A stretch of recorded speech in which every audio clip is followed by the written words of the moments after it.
Badan Dunia FAO mengestimasikan bahwa sekitar 13 juta hektar hutan alam di seluruh dunia hilang setiap tahunnya disebabkan penebangan hutan yang terus terjadi untuk memenuhi kebutuhan bahan baku kayu. Kita sama-sama mengakui bahan baku kayu sangat dibutuhkan untuk industri dalam memproduksi kebutuhan pasar akan produk hasil kayu. Hutan Borneo yang tadinya begitu lebat saat ini sekian menggundul ya, Bapak Ibu. Bisa kita lihat sejak tahun 1950 hingga 2010 saja hutan ini sudah semakin habis. Sehingga sebagai langkah untuk menyelamatkan bumi dari perubahan iklim yang berdampak pada global warming, pemanasan bumi, Badan Dunia membentuk sebuah framework yang dinamakan REDD+. Mitra bisnis, sadarkah Anda bahwa saat ini kian hari suhu bumi kian memanas? Ya, contohnya saya hidup di daerah Bandung. Di tahun 1990, kalau kita ngobrol waktu zaman sekolahan dulu, itu masih ada asap-asapnya loh. Ya, seperti itu, kayak berasap ya kalau kita berbicara di pagi hari. Tapi saat ini sudah tidak lagi. Bahkan suhu udara Bandung saat ini sama saja dengan suhu udara Jakarta. Sehingga kita sama-sama akui memang ada sebuah perubahan pemanasan suhu bumi. Sehingga ini menjadi concern yang sangat utama bagi dunia. Apa yang dimaksud dengan REDD+? REDD+ adalah singkatan dari Reducing Emission from Deforestation and Forest Degradation in Developing Countries, yaitu sebuah langkah oleh Badan Dunia untuk mengurangi polusi karbon emisi CO2 dari penebangan dan pengerusakan hutan di negara-negara berkembang. Mengapa negara-negara berkembang? Tentunya hanya negara-negara berkembanglah yang saat ini yang masih memiliki hutan alam. Mengapa dunia butuh REDD+? Kerusakan hutan tropis ditambah dengan kegiatan di sektor transportasi menghasilkan emisi di udara yang tak terkendali. Apabila pengerusakan hutan tidak diatasi, maka perubahan iklim bumi yang kian memanas tidak dapat dihindari. Setengah kehidupan di bumi berada pada hutan tropis dan memiliki fungsi sangat vital bagi bumi seperti menghasilkan hujan, mendinginkan suhu bumi. 1,4 miliar manusia sangat bergantung kehidupannya kepada hutan tropis. Bagaimana REDD+ bekerja? Negara industri maju, selain mengurangi polusinya, melalui REDD+, mereka membayar negara berkembang untuk memelihara hutannya agar tetap lestari. Karena biasanya di negara berkembang, hutan hanya akan memiliki nilai ekonomi apabila ditebang dan kayunya diperdagangkan. Faktanya, areal sebesar lapangan sepak bola pada hutan tropis hilang setiap 4 detik. Jika tidak diatasi, ini akan terus terjadi untuk memenuhi kebutuhan dunia akan bahan baku kayu, daging sapi, palawija, dan minyak kelapa sawit. Siapa yang disupport REDD+? Negara-negara yang terus menurunkan emisi dari pengerusakan hutan, plus negara yang mengembangkan untuk memperluas area hutan dan memelihara melestarikan hutan mereka secara konsisten.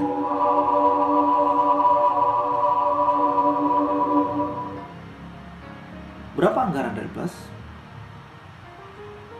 Untuk menekan pengerusakan hutan hingga 50% pada tahun 2020, REDD+ menganggarkan finansial sebesar 38 miliar US dollar.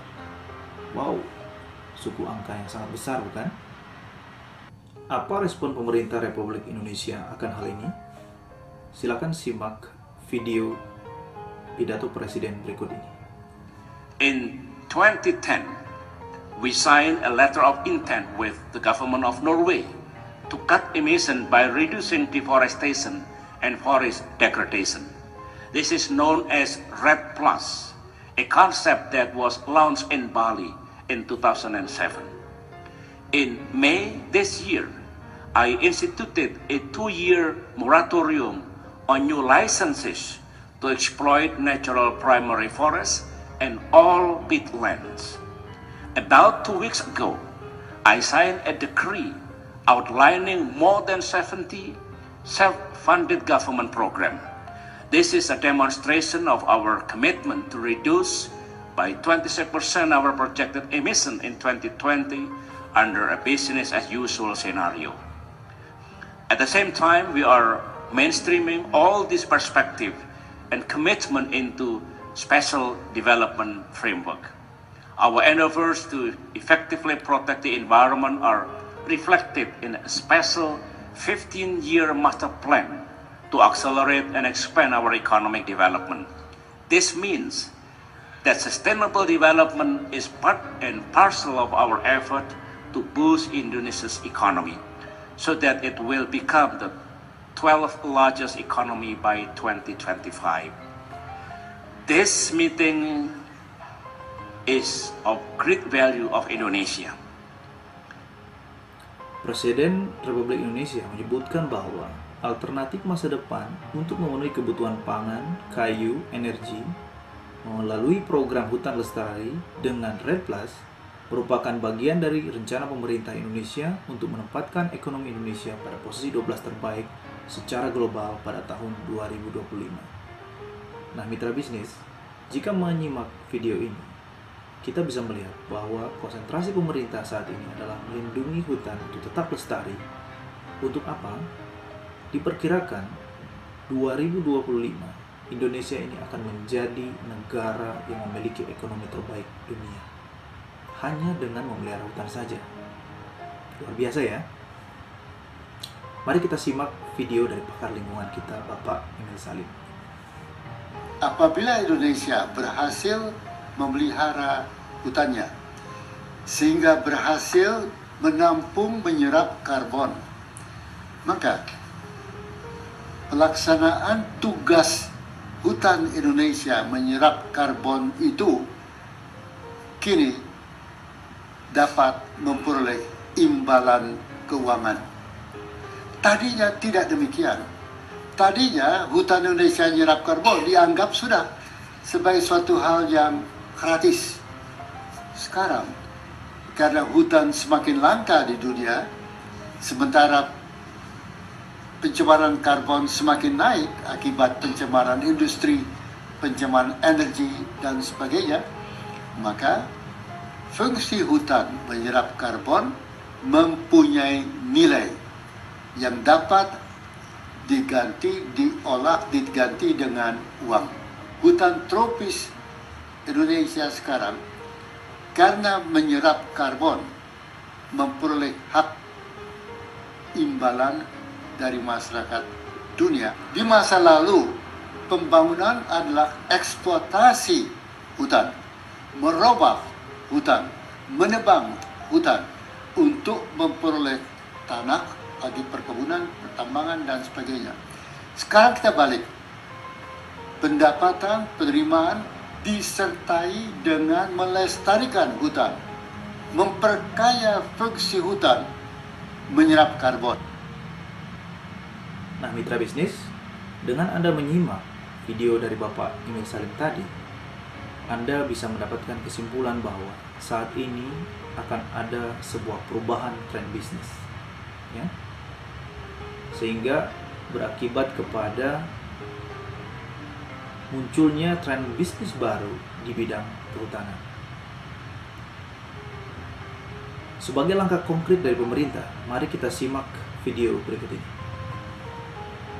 Pak Presiden sudah mencanangkan pada 3 tahun yang lalu bahwa Indonesia akan menurunkan emisinya oleh kemampuan kita sendiri sekurang-kurangnya 26% pada tahun 2020.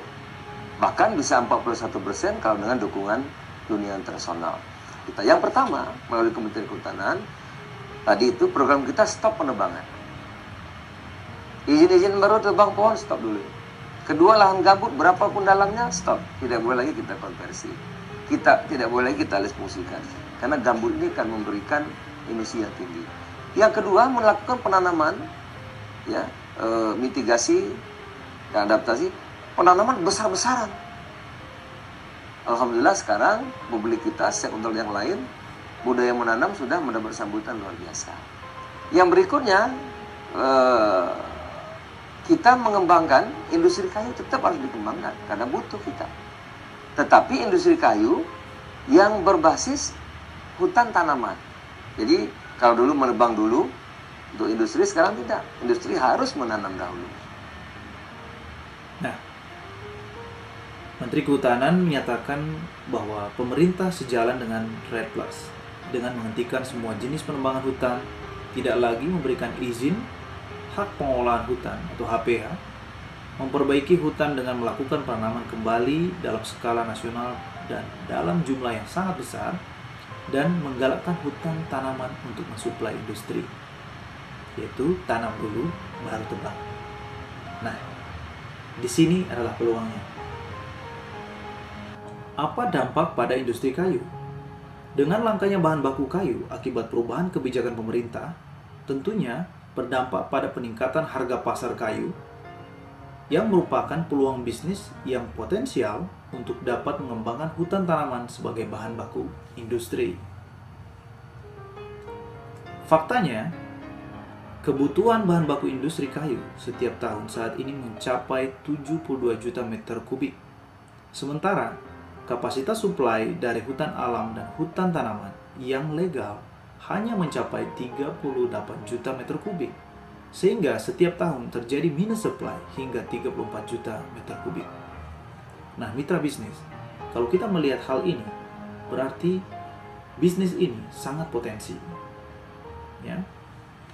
Fakta yang berikutnya adalah dari sebuah hasil survei melansir bahwa 5 kabupaten di Jawa Barat, industri perkayuan yang ada hanya mampu memenuhi 15,60% kapasitas produksinya diakibatkan kekurangan bahan baku kayu. Nah, sehingga Global Media Nusantara melihat ini sebagai sebuah peluang untuk mengembangkan hutan tanaman. Hutan tanaman memiliki potensi bisnis yang sangat besar di masa kini dan di masa yang akan datang. Namun tidak semua orang merasa yakin memiliki kemampuan untuk menjadi seorang pengusaha di bidang hutan dan perkebunan karena memiliki tantangan dan risiko. Tantangan dan risiko dalam berinvestasi menanam pohon. Proses legalitas lahan memerlukan ketelitian dan keahlian di bidang hukum dan pertanahan untuk menemukan lahan yang legal dan tidak bermasalah. Pemilihan lahan yang ideal membutuhkan keahlian dan pengalaman dalam mengukur kesuburan tanah dan ekosistem. Karena salah memilih lahan berakibat pada target pertumbuhan pohon. Penanaman dibutuhkan cara khusus dan pengalaman dalam memperlakukan tanaman pohon karena salah perlakuan berakibat pada pertumbuhan. Pemeliharaan untuk mencapai hasil yang maksimal diperlukan intensitas kerja yang intensif, sehingga membutuhkan permodalan dan manajemen kerja yang terkontrol. Manajemen sosial, hal yang paling sangat menentukan keberhasilan adalah mampu bersosialisasi dan bekerja sama dengan masyarakat setempat. Mitra bisnis, beragam tantangan dan risiko tersebut mengakibatkan banyak pihak sungkan menjalankan bisnis ini.